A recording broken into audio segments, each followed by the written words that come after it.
Are we? We are. We are live. Welcome, everyone, to our Success Mastermind group for Wednesday, the 4th of November, 2020. And I do see an animal there in Joe Olson Clark's lap. Hi, Joe. Good to see you. We got a few people here. Let's go to gallery view. I see that. Was that a cat, Joe, or a really big rat? That was a cat. Okay, very good. Yeah, we got Mandy and Evelyn and Jody. Good to see you, Jody. Mark, brother. Janet, Khaled, glad you're here, my friend. Look at that. He's got the grass in the background. He's like a little grasshopper guy in there in the grass. Gail, My Neil. kids are behind me. Yeah, there you are. Of course, Ego, Jamie, Suzanne, Coral, our other friend, Evelyn. We got multiple Evelyns here. Daisy is in the forest right now, and you're looking gorgeous, my friend. Daisy, Nikki, Caroline, Stuart, thank you for your badger rehab last night. That was great. For those of you who don't know, Stuart hosts our Adventures in Mindset, Tales from the Trail. Ivier's here. Of course, Edward's here. Good to see you, brother. Habiba made it. Somebody let Habiba in the room. That's fantastic. Mary, Start, and Sandy, and everyone else who I can't fit on a screen. Good to see you guys. I'm John, by the way. And today is a day where we deserve, I think, we deserve to get in present time. I do. I deserve to get in present time, get recentered and focused on where I'm going, where I've chosen to go in my life. Because as we've said, and as we've talked about several times in these talks, who am I? Who's this guy who's showing up here to do whatever this work is that I've chosen to do with my life? And how bad do I want to actually get that done? Is that a commitment? Is that a flippant sort of thing? Maybe if it's not too inconvenient, like how committed am I to getting the results that I came here to get, here being whatever you're choosing to do with your days. One of the things we choose to do with our days is get together here in these, in these sessions, which by the way, we've got a couple of them coming up today, which is really cool. We have our first ever, let me go ahead and get to some housekeeping. We have our first ever Books for Britain. I just came up with that name, Mandy. I hope that's okay. It's fine. Okay, fantastic. So Books for Britain, 9 p.m. UK time, which will be 4 p.m. Eastern US time. So GMT -5. And so all of us here in the Northern Hemisphere now, I think, are on standard time, so we can all relax. The clocks will not change again for another 6 months or so. So that is going to be the same book that we're studying, in this case, Think and Grow Rich, Napoleon Hill. This week would be the chapter on persistence. Mandy, I asked you, and you can come out here and give a couple words on this. I asked you what you wanted to do with this, and you thought, you know what, let's run the same book, same chapter. Let's go in lockstep with what we're doing in the middle of the night, in our case on Monday nights. You got anything you'd like to say about that, Mandy, our newest facilitator? Yes, that's what I'm going to do. I was going to say it when we had the meeting tonight, but yes, I'm going to go through roughly how you do it, where we open the floor to everybody, and then it's going to be to see what they think about the book. And then I will probably touch on what you said about the book last night as well, so they get your feedback to it, because I'm not you, and I know that people would be interested in your view. And we'll just take it from there. And then in the future, we'll decide if we want to carry on doing the same book or do a different book. Fantastic. So everybody gets a chance to speak. Very good. And are us Yanks allowed to show up? Yes. We're welcome. Anybody who can't make the 2 a.m. one or whatever one that you do, yes, by all means they can. Yeah. Yeah. Turn up. Very good. I say that not seriously. Of course, everyone's invited. That is members only, of course. So if you're not a member and you're seeing this on YouTube or Facebook or wherever you might see this, you can go ahead and grab a membership at jlsuccessmastermind.com. Get 2 weeks free. And then after that, it's almost free. So do that. And then again, at 6 p.m. Eastern time here in the US, plus 5 hours for the UK, Ego is going live with Adrian. And that's going to be life and business tools. So that's really good stuff for people who want to have tools to run their life and their business, as the name implies. And they go in a bunch of different directions there. So I know that they did a couple of different 3-part series, one most recently about contracts and contracting, right? So that's a bit more left brain, cerebral, here's the nuts and bolts kind of stuff. But forewarned is forearmed, right? You got to know this stuff. Ignorance is not a good excuse for allowing yourself to make avoidable errors. So tune in with Ego and Adrian on that. And then we're going to wrap up tonight at 9 p.m. Eastern US time. And I know we're going to have a couple Brits there because you guys don't sleep. Networking Magic with Glenn Henderson, our favorite Star Trek enthusiast, who is also now soon to be a published author, as is Ego, is a published author. So we're just packing it in. So a bit of a different approach, right? So a lot of things that we do here in business, right, have to do with product research or things where you're not necessarily communicating in a dialogue with another person.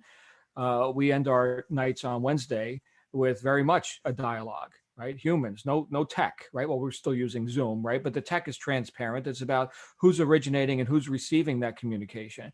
How do we grow our list, our reach, our influence in the marketplace by whatever technological means, but how do we do that as someone who can be seen as a trusted authority, right, in their field, right? How do you attract more people into your customer base, right? Your sphere of influence. So anyway, we got a big day, huge day, and it's a good thing because for a number of reasons, but one reason why it's a really good thing is because I have found, I don't know how many of you have found, that I can only go down one path at a time, especially when the paths have diverged to the point where they're going perhaps even in 180-degree opposite directions.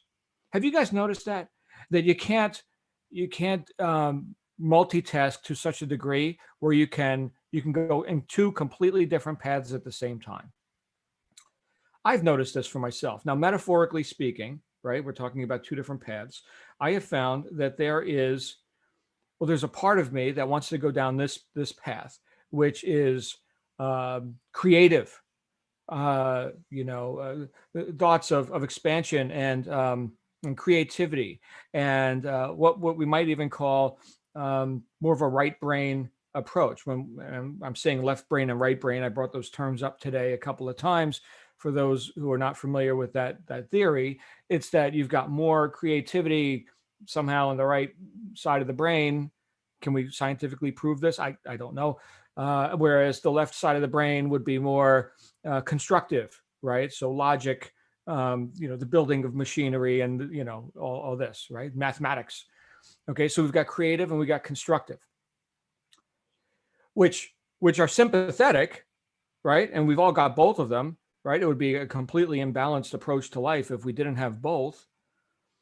And the advantages of both, right? We've got to have different mental faculties that are working simultaneously and hopefully synergistically, right?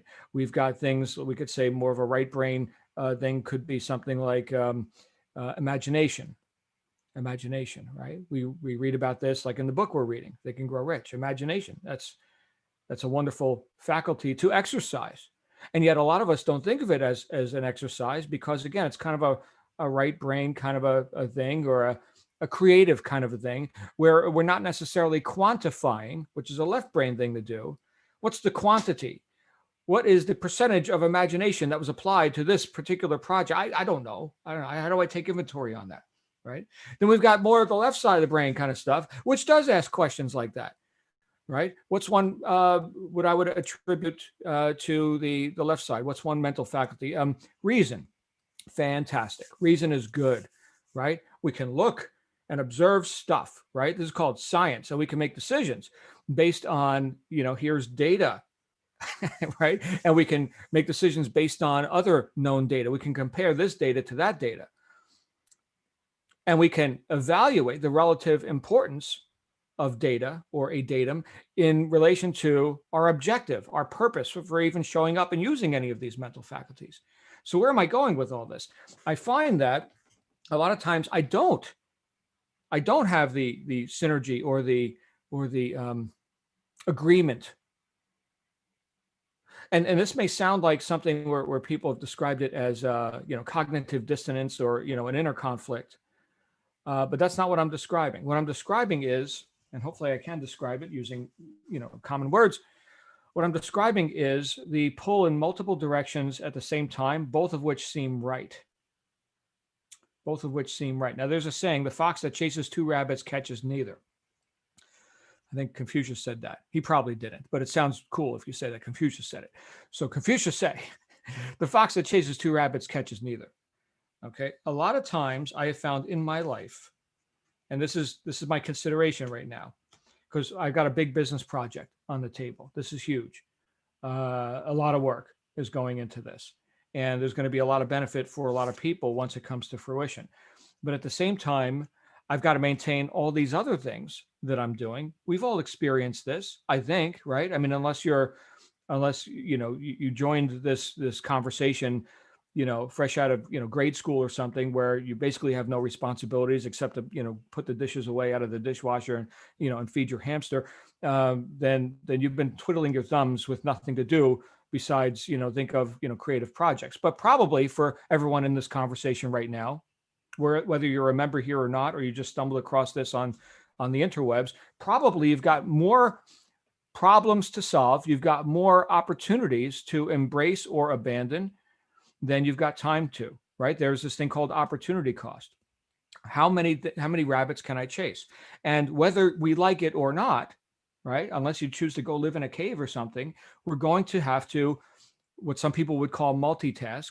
We're going to have to be, yes, this role, John, the father of my daughter, the husband of my wife, the purveyor of these benefits in this business, the mentor guy over in this business, right? The guy who runs the websites over there, right? So we're going to have multiple things to do, and this can be, I think, for the busy and successful, adult, it's going to be something where we've got to make some choices, not so that we are in a constant state of that inner conflict or so-called multitasking, where we're putting all this attention on all these different things and diluting ourselves to the point where we're never really effective in any one of them, but compartmentalization to the point where we can say, now is the time for me to do this right brain creative activity. Even though up until this point, I have been totally engrossed and immersed in this left brain activity. I've been doing math, and now I'm going to go write copy. See the difference? I'm doing math, I'm writing copy.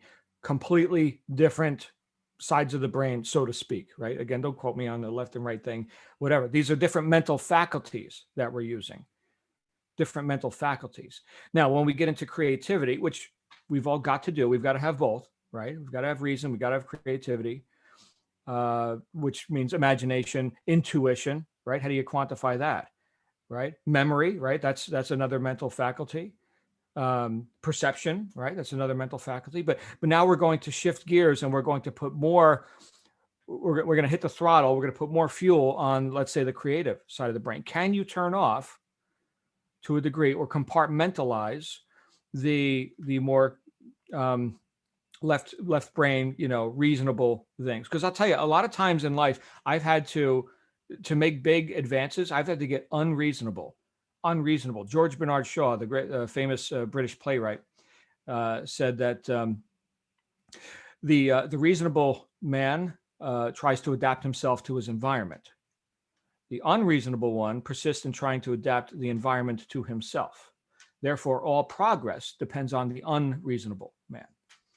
Unreasonable man, woman, etc. Right? So,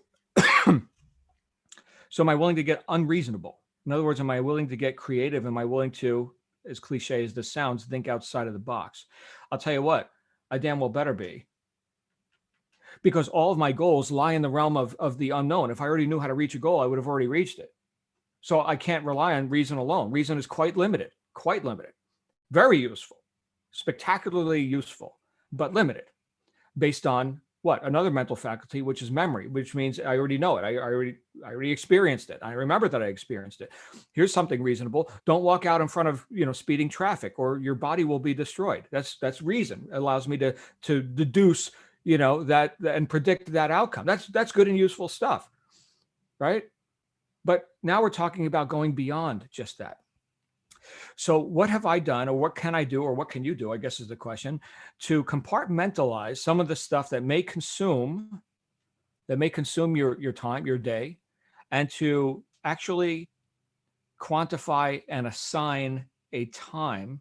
Is a scheduling question now to go be creative. Therese has helped us with this. I think. Therese, are you here? I'm not sure. Therese Macelis, she runs our integrative nutrition sessions on Fridays. And I think she's traveling this week. I know there was, in fact, I think she's off the calendar this week. So those of you looking for the Friday schedule, just check our calendar. I believe that's off the schedule for this particular week. But but that's just one example, right? Where Therese she's into art, right? She does her art, and that's a reprieve. That's a relief valve. That's certainly gratifying, right? We had someone ask just last week, now that I've had this increase, this advancement in my employment, I've gotten additional money and a title or promotion, whatever it happens to be. How do I celebrate that while at the same time maintaining my again, very reasonable person, right? In this case, they were citing that I don't drink alcohol. I'm not going to go out to the bar and get drunk and celebrate like I guess some people do. How do you sober people do it, right? I haven't had a drop of alcohol since 1986, right? So here's some of the things I do. I suggested I go ride my Harley. Do you have a Harley? That's one way to celebrate, right? But it's the question. The main consideration is how do I compartmentalize all the the work or the left brain stuff or the doing this and get into things that are not as quantifiable. Our friend Nicola Black, she hosts our group intention, group meditation, a little bit of quiet time, a little bit of visualization, right? And incredibly useful. That's one of the things that we can do on a regular basis. So understand what I'm saying, that we don't necessarily have to make this a big event. I don't necessarily have to make this a big event in terms of now I'm going to go do something that isn't so tedious or analytical. I can do that. I can compartmentalize that. I can schedule that, and I can do that in small chunks, little reprieves, to create some balance. And there's that word again, to create some balance in my mind and in my life, especially in times like what we've got right now. There's a whole lot of uneasiness, uncertainty. I don't like that word. Unrest, right? Indecision, right? There's a whole lot of that in our planet right now. It reminds me of another quote from my favorite German philosopher, Johann Wolfgang von Goethe. Most people have heard him as Goethe. He said, "We need not visit a madhouse to find disordered minds. Our planet is the mental institution of the universe." So interesting perspective. I tend to agree. But the idea that I could take little breaks, 5 minutes, 15 minutes, right? You want to get bold? 30 minutes. In fact, I can even schedule that in, right? Here's my morning meditation, let's say, or here's something that doesn't require so much thought, right? Physical exercise, assuming you know the moves, you know what to do, right? Push-ups or something. Do you need training on that, right? I mean, do a couple push-ups. Now you know how to do it. Great, do it. And yeah, you can get into technical and specific, strict postures and all this. That's very nice, okay? But just doing something like that, which doesn't require so much thinking, so much subjectivity, gives us an opportunity to take a break. I know many of you, we first met when I was doing some work with getting people on board with e-commerce training, right? Many of the people in this group. And then some, like Habiba, you've known me for much longer than that, right? We've been in direct selling programs and online marketing, and so we've walked several paths together in terms of how do we actually execute the philosophy. There's as many paths as there are people that take them, but a lot of people who are in this conversation right now, meaning right now, like right now, your initial introduction to this conversation was via an onboarding call or video or something where I was saying, look, here's our daily method of operation, right? Here's the books, go read something, right? Leaders are readers. Those who don't read are no better off than those who can't. So do that. Here is exercise, right? Why is that important, right? Hey, I'm here to learn how to make money online. What the hell are you talking to me about exercise? It has nothing to do with that. And it has everything to do with that. Because again, the bigger question, which we've addressed several times, is not what do I do, but who's doing it? Who's doing it? A person with some physiology, some confidence, some certainty in the face of uncertainty? Yes, someone who believes enough in themselves because they're taking high integrity actions that when they show up, they know that the right person's showing up for the job. After all, if we're going to invest in ourselves and do business and buy courses and invest in whatever you're investing in, inventory, properties, real estate, whatever you're doing, right? Who's doing it? Are you a good bet? You damn well better be. So build yourself up. You want good self-esteem? Do esteemable things, right? Hit the deck. Give me 20. Do it, right? And by the way, there's not so much to think about when you're doing that. And it may be a shock. It may be a shock because, the math, the spreadsheets, all the thinking stuff, right? It can be pretty damn consuming.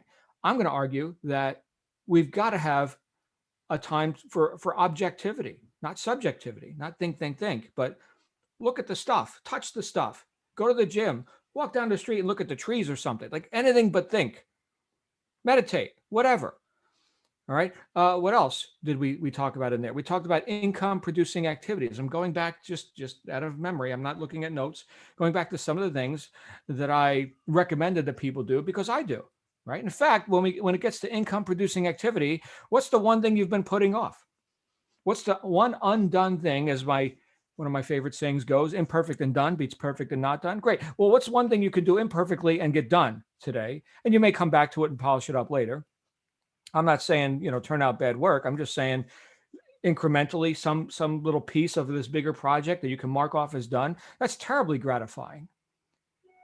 And gratification, I would argue, is we're now talking about emotion, right? It's not something you necessarily quantify, but can we have some wins, please? Or does the whole experience have to be this big analytical struggle? It doesn't. It doesn't have to be that. Not when we recognize, when we celebrate, when we acknowledge and validate ourselves, because nobody will do it for you. Actually, here in this group, a lot of people will do it with you. We'll do it with you. Okay, so that's really nice. But can we not, make the decision in advance that we're going to go ahead and do something that is gratifying for us, and that may be, and quite often is, getting work done. That's really good. Work avoidance is not a happy life. It's not. Right. So these are just a few of the things that we talked about. So my thought for you today, and I'm already 22 minutes into this. My thought for you today, because it's the thought for me today, is, John, damn it, schedule some time to do something flippant. Do something creative, lighthearted. Schedule time for that. Like it's a business project, man. Like it's just as important, because it is. It's just as important as meeting those timelines on that video production stuff. Just as important. Because guess what happens if you don't? Then the guy who's worn out, overwhelmed, pissed off, right, whatever, gets to show up and do the work, force his way through it, and it doesn't even come out as good. Your attitude determines your altitude. I know that is a terrible cliche. Oh my goodness, John, why did you just say that? Your attitude determines your altitude. But guess what? It's true. So let's deal with that. What is our attitude? Our attitude is the culmination of our thoughts, our feelings, and our actions. And I'm all for action, but it's not just action. It's thoughts, feelings, and actions. The culmination of those three determine our attitude. And if that determines our altitude, in other words, the better emotionally I am showing up as, the better my stats. Look at that for yourself. I do good when I feel good, right? Take inventory of that, right? I showed up at the office today all pissed off, and man, the whole day was a wreck. And then I broke my shoelaces, and then, I don't know, problem, right? Or I showed up today, and man, I'm just feeling great. And, the water cooler broke, and I broke my shoelaces, and whatever, we just crushed it. We just sold more than we ever sold before. And holy crap, the angels are singing. What's the difference? Who's doing it? Who showed up? Build yourself up. You so deserve to. Oh my goodness. Right. So let me just validate you right now and say, thank you for being in this conversation. Thank you for listening to me rant. I love you guys. And I just want people to win. I just want people to win and know how to win. Right? And not be, as I've been at times in my life, my own worst enemy. So I'm going to stop talking and I'm going to ask you to talk. So right now we've got a bunch of people on the interwebs with us here right now. And I'm looking for hands. Let's see some hands for those who would like to speak. and speaketh unto, my goodness, did I put everybody to sleep? Where's the hands? Uh-oh, is this working? John, I do have a question about the quote that you said about the mental institution. Who was it that said that? Goethe. Okay, got Yeah. it. All right. Johann Wolfgang von Goethe, which, by the way, everyone is spelled Goethe. Looks like Goethe, but it's pronounced Goethe, German. Okay, Bill. Bill's got his hand up. Hi, Bill. John, that was completely unsung. Brilliant. You hit the mark right off from the start. And I not only to me, it led on from what Stuart taught us last week about the brain, and something that a lot of us here are interested in, and how it works and how we function, or attempt to make it work. But for me, this last couple of days, this is exactly what I need. So, I mean, I can't say enough about this little group, and especially with you at the helm. It's pretty damn fantastic. I think that if we all choose not to use the inventive side of our brain, we'll all fail at some stage, totally and utterly. I am very daydreamy. I can sit and look out the window, as most of my school teachers will adhere to, and imagine great stories and invent things, and traveling to the stars, etc. But I don't think it does anybody any harm, and I think it does, as a matter of fact, a lot of us pretty damn good to sit and just chill. And like you're saying about being flippant today, there's no reason why any of us can't be flippant at any time. It's fun to be stupid. It's fun to just go and do some crazy jive ass thing somewhere that you'd have thought, where the hell did I come from? Why am I doing this? But then you can have a laugh at yourself afterwards, and that's the most important thing, because it frees that brain, and it really does unlock the analytical side then, to give you that. And I liked your analogy there, turning up and everything went shit, but everything was good because you came with the right attitude. So it doesn't matter what was thrown at you.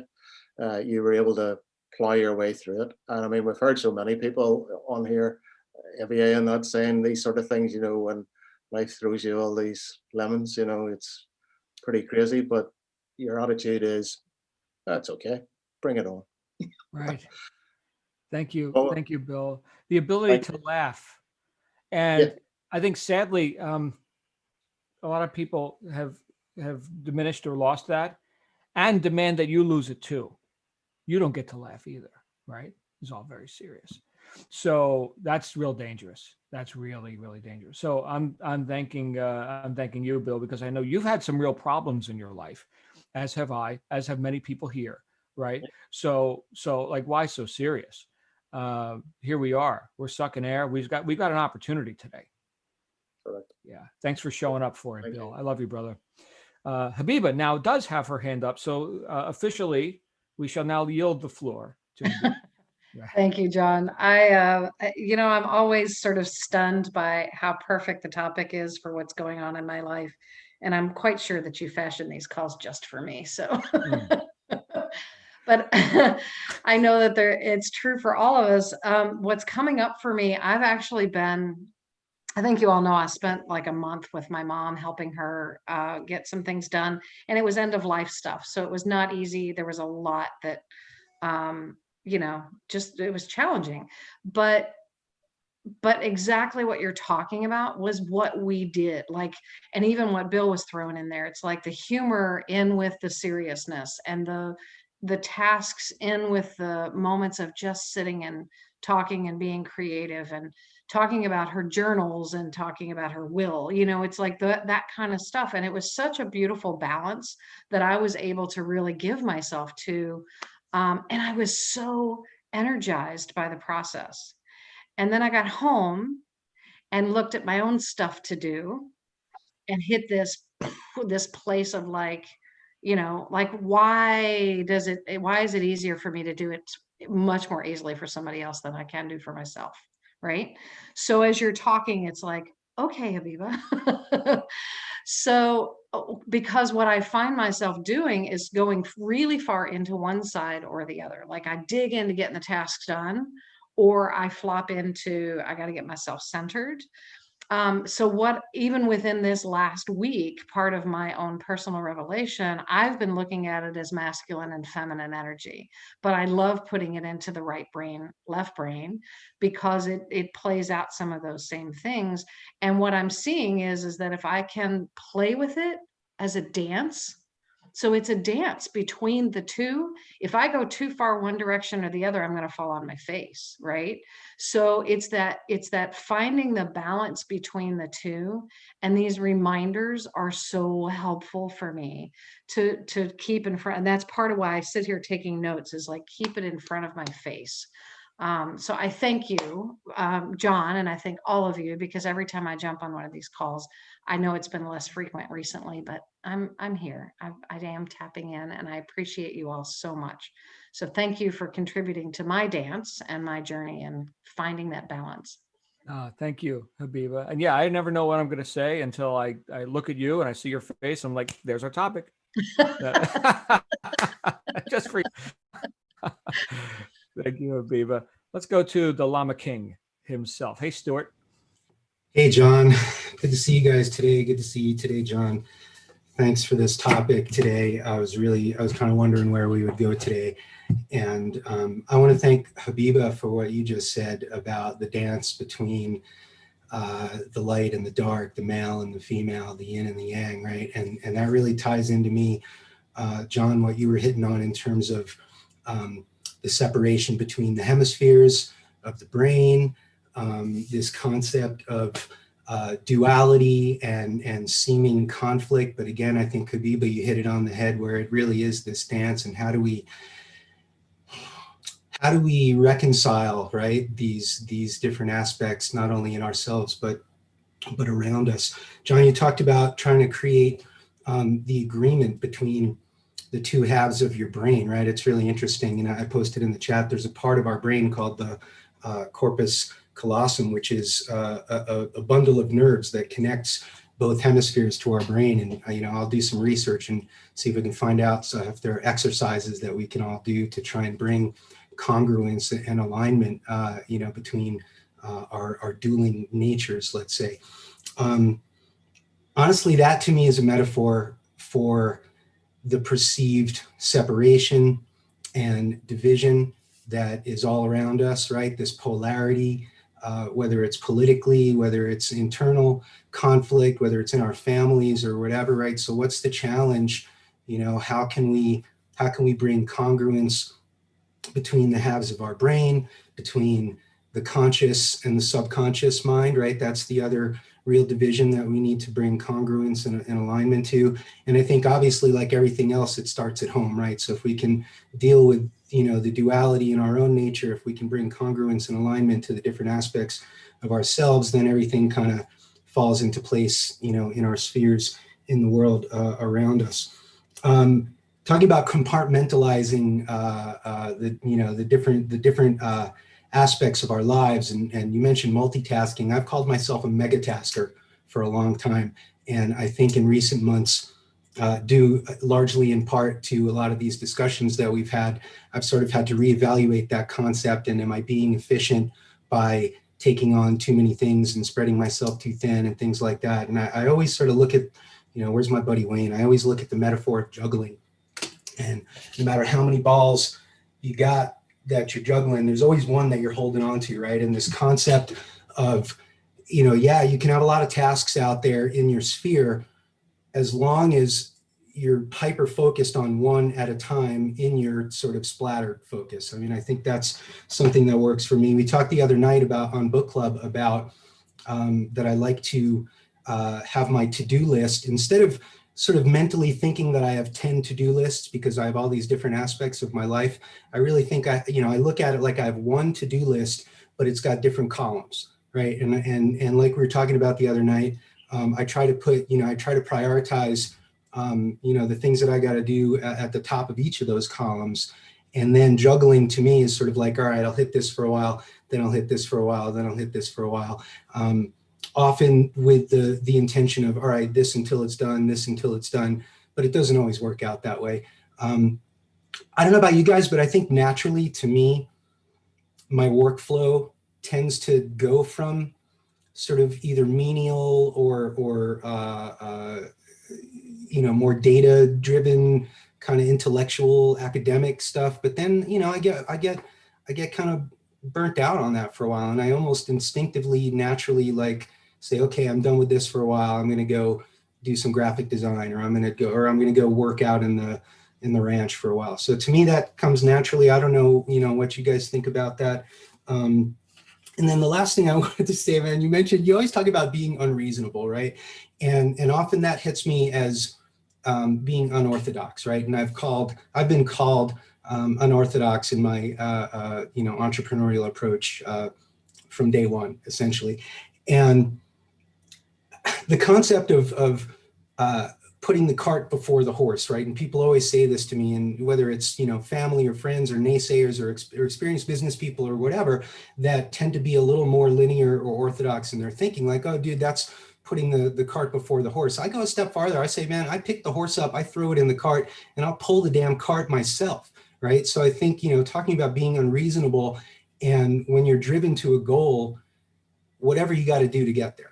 Anyway, man, thank you. Great topic today. Thank you, brother. So glad you're here.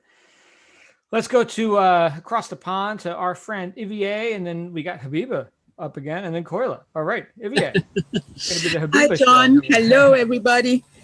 I think what you said today, I just remembered that this weekend, I think it was on, not that I think, I know it was on Saturday.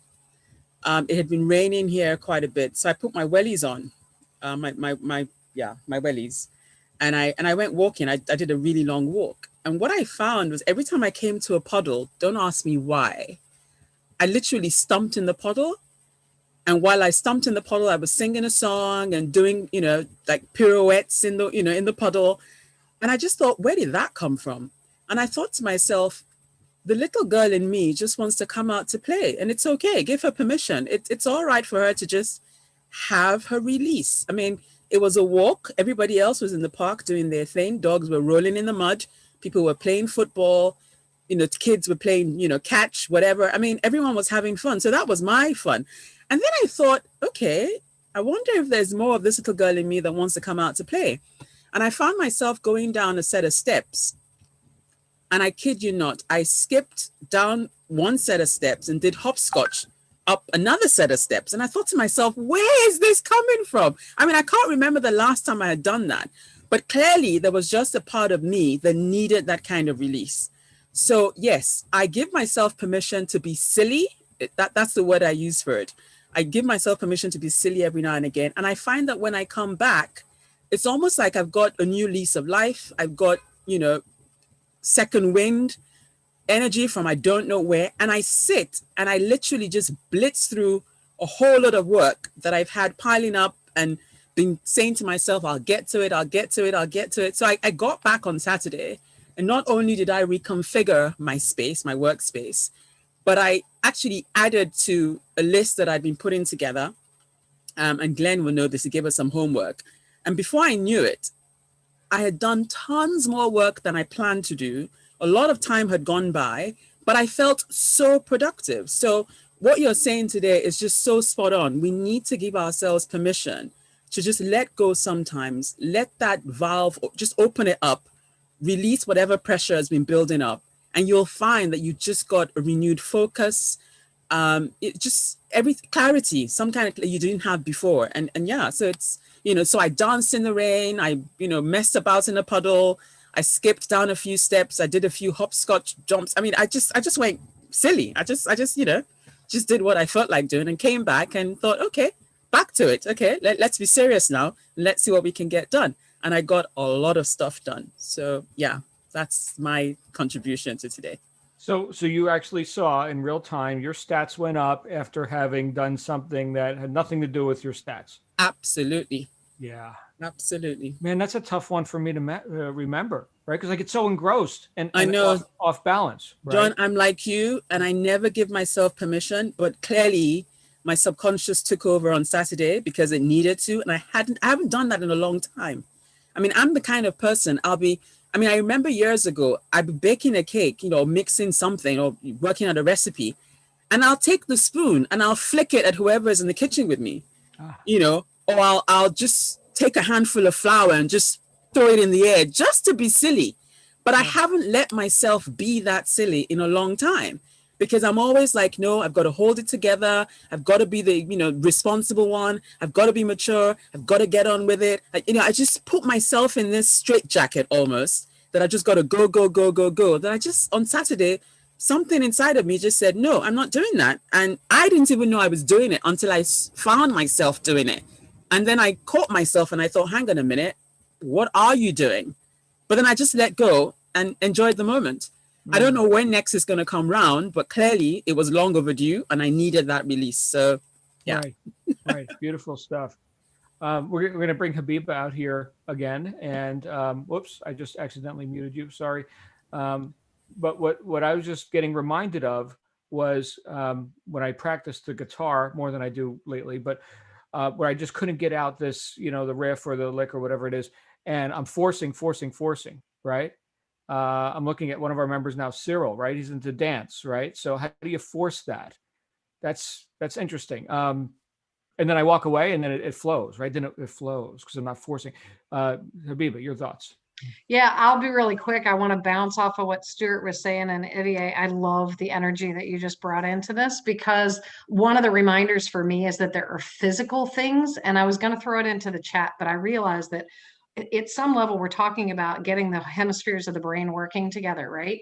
So if you take your arms and cross them in front of you and interlock your fingers and bring them up this way, there's like this physical connection that happens. So you're crossing your arms, you're interlocking your fingers, and you roll up under. So if you just hold that position, so you want to actually interlock this way, like you're holding your own hand. There you go. And then wrap it up under like that. So that's actually connecting the hemispheres of the brain. But there are also other things, like dance is a great way to do it. But John, you were talking about playing the guitar. Playing an instrument actually gets both hemispheres. The drums are the best way to go with that for anybody who likes drumming. But there are lots of ways, and knitting is another one. Knitting is another thing that gets the hemispheres of the brain working together. Playing the piano, right? So I just wanted to throw those things out there as suggestions of ways that you can get your brain actually linking and interchanging that way. Thank you. So this is the second time knitting has come up in our conversations.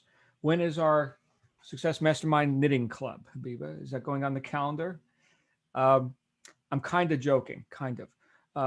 If it's good stuff, let's run it. Thank you, Habiba.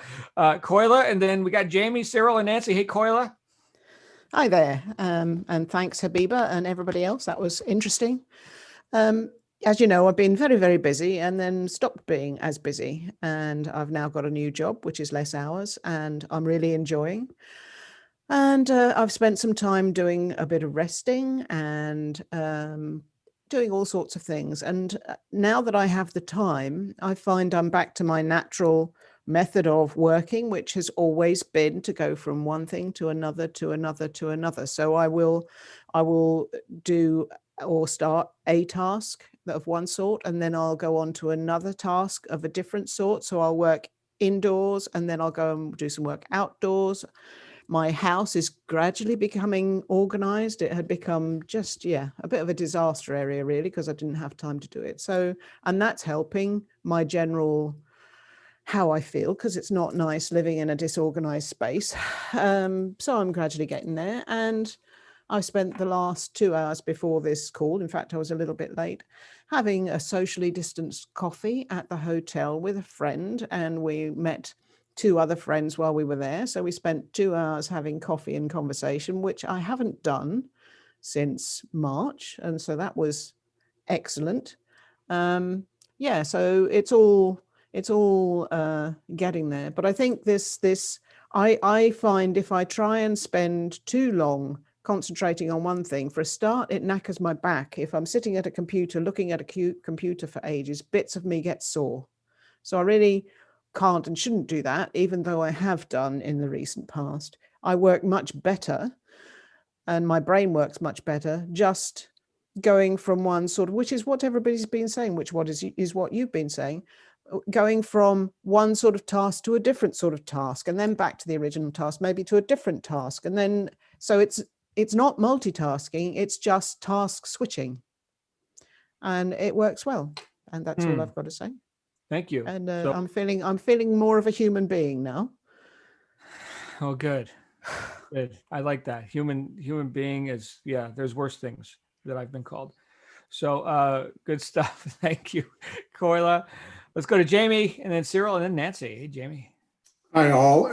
So, Habiba, I don't know about that intertwining the brain. I just separated my shoulder trying to do that. Oh. All right. Well, you signed a liability release. So My insurance is up to date. I'm good. Obviously, I'm kidding. PA, you know, what you were saying, I think there's many of us who equate success to being focused, and focus equals seriousness, and seriousness equals, you know, focus drive or blinders. And we don't believe that if we don't go about something that we're trying to succeed at, no matter what it is, that we don't take a level of lightheartedness in that situation with us, which your example is the greatest testament that we don't need to be 100% serious, focused, and not willing to take the lighter part, the lighter aspect of anything we endeavor. Your example is just a crystal clear example. I'm guilty of it. I don't feel like I can get anything done unless I shut everything down. I'm serious and focused, and it's it's boring, to be honest with you. And I think we all probably need to take that, take your example and run with it for sure. thank you. Good stuff, Jamie. And who else do we got with their hands up? Cyril and Nancy. Hey, Cyril. Hi guys. Currently out at the minute. It was EVA. I'm at Oxford Street, believe it or not. If you can see it, I don't know. EVA actually reminded me of something. When university was really interesting. My dance background gave me a really good work ethic, but actually too good. I used to work myself into the ground. Literally, I worked myself into hospital too often. Because I didn't know about I didn't understand balance, and also I didn't understand how to work, how to study, how to make the best use of my time on which areas and in which way to do it. And it was only through that I eventually learned how to do that.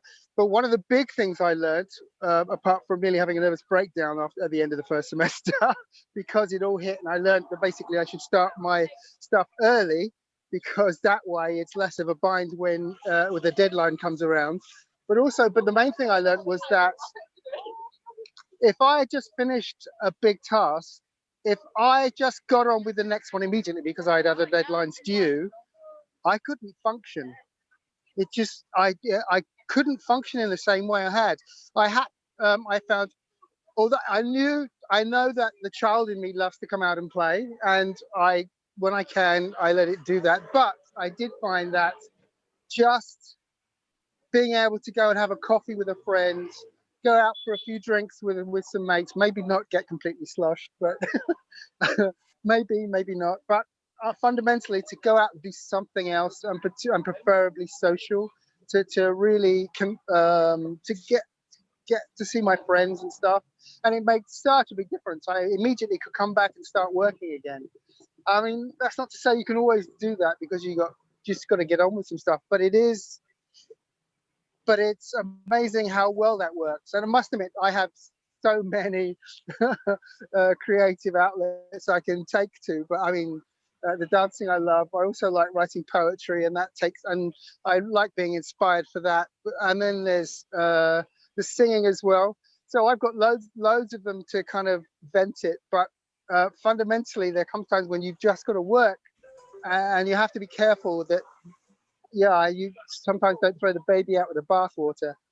Thanks. Thank you, Cyril. Thank you for your perspective, as always. Good stuff. And thank you for the aesthetics. We get to see the architecture. That's all very nice. Let's see here. We got Nancy, and then I think we're wrapping up for today. Hey, Nancy Burton-Shaw. Hi, John. Hi, You know a bit everyone. about connecting, and yoking, right? Yoga, right? I mean, that's your I thing. do. That is my Mm. deal. And I was thinking about how I what I do to reset myself. And, I'm teaching all the time. I have my own practice. So I'm always in my body doing some kind of movement. But to be honest, it's not always what I go toward to find a release. So one thing that I just put back in my schedule and missed a couple of days, but is this 5-minute free write in the morning. And that's been incredibly inspiring for me, partially because I had a deadline to work on a proposal for workshops and series-based classes between January and June of next year. And I'm feeling totally uninspired. And I was trying to write this proposal and I just completely stopped by it, just no inspiration. And so I literally just switched gears and decided to do something that made zero sense in terms of how does this relate to that. And let me tell you, that helped me immensely. Just like what Ivier was saying, it just unlocked words and I was able to create what I needed to create. So that was really cool. So free writing without censorship is very powerful, at least for me. And it tapped into a love it reminded me of something that I left behind a long time ago. So Cyril, like you, I wrote a lot of poetry in my late 20s, and becoming a published poet was one of my dreams. Completely forgot about that until just recently, like whatever happened to that? So that's kind of coming back, which is really exciting. The other thing I wanted to share was, I think it's important, at least for me, to really honor the cycles of the day, right? And in the sister science of yoga is Ayurveda, and they look at the natural cycles. So waking time, early in the morning, during the day is when you want to pound out the hard stuff. You want to pound out the rational brain, the math stuff, all of that. And then later in the afternoon and the evening it is not a time for me to be doing any of that brain stuff. And when I do work on things in the evening, it negatively impacts my sleep every time. I can't have an active brain in that way in the evening. So I try to, last night was a really bad exception because I fell asleep watching the public radio coverage on the elections, and didn't do what my normal thing is, but normally it's trying to down tick the action of the brain. So that's just something to share, just to notice what your own, and your cycle may be different than mine, but what your own natural cycle is. And that's all. Thanks, you guys. Thank you. And Nancy brings up a great point, right at the end of what she was saying there, is that what is your natural cycle, right? So we have differences. We're not all exactly the same in terms of, this is exactly how you have to do it. So I was talking to a guy just the other day, Nancy. He does he's a client for financial services kind of stuff. And he was saying, well, at that time in the evening, I go to the gym. I was like, oh, wow, you go to the gym. If I don't exercise first thing in the morning, it's not happening. Once I look at my computer, it's work time. Right. Yeah. So he's like, oh yeah, I've been doing this for years. I'm like, habit. Right. So there it is. Habits beat heroics. In this case, he's got a habit. It's different than mine. Mm-hmm. Right. So, sell what you got. Right. I mean, it's working. So Yeah. good times. Thank you, Nancy. Yeah, I'm looking forward to, I have full intention to actually be there with you live tomorrow. Nancy runs our, wow. Fantastic. I'm up to here with stuff, Okay. right? But I deserve to sit there and flex my body and stuff at 1:30 p.m. Mountain Time, 3:30 Eastern, 8:30 UK time. Nancy does our yoga basics class. Okay, so I'm just like talking about brain. Oh my God. So I know the time just changed. I'm still struggling on that. So is my class now at 12:30? John, you're in the same time frames. Is mine at 12:30 PST or 1:30 PST? 12:30 Pacific, 1:30 Mountain. Okay, right? got it. That's what I thought. Okay, whew. I was like, Very okay. good. Thank you. Right. And if we ever don't know what time we're in, just go to our JL Success Mastermind, click the calendar, and that's the truth. The calendar is the truth. Perfect. Okay, very good. Janet, you've got your hand up, and then we're going to wrap up with Janet. Go ahead, Janet. Yeah, I was just a couple of things that I was doing that for balancing the brain. So it's like one hand, the other hand, one hand, just to your nose, that kind of thing, or to another body part, or to go up, out. I'm going to try to stay my screen, down and over. These things coordinate. And when you have someone who's working, whose brain is working differently, anorexia, not anorexia, sorry, people who don't, to do just these simple kinds of things will balance you back, touching different parts of your body, one and then the other. And I'm just trying to do what's visible on the screen right now, but this is the kind of thing that will start to balance your brain and put you back to where both are working and coordinating. Okay, simple. Sure. You know what? I think you're even describing. There's breathing type stuff called pranayama, which right, is right, yeah. and left. Right. Mm-hmm. Right. Mm-hmm. Oh, I'm sorry for those who don't know. Yeah. Yes, closing off one nostril to breathe, and then closing off the other, so that you are doing. Yes, if you want to say more about that, John. That's really difficult, I find, when it's allergy season, but it exists, right? So there's that. We do have some people who have hay fever around here. So anyway, thank you, my friend. Thank you, everyone who shared today. We are going to get together again. You know our calendar, our schedule. We'll get together for that. We do have a hospitality suite that is opening right now. So let's go ahead. Anyone who wants to just chit chat a bit, and as Nancy indicated, uncensored communication, have at it. We'll see you guys over there. Make it a great day. You absolutely deserve it. We'll talk to you soon.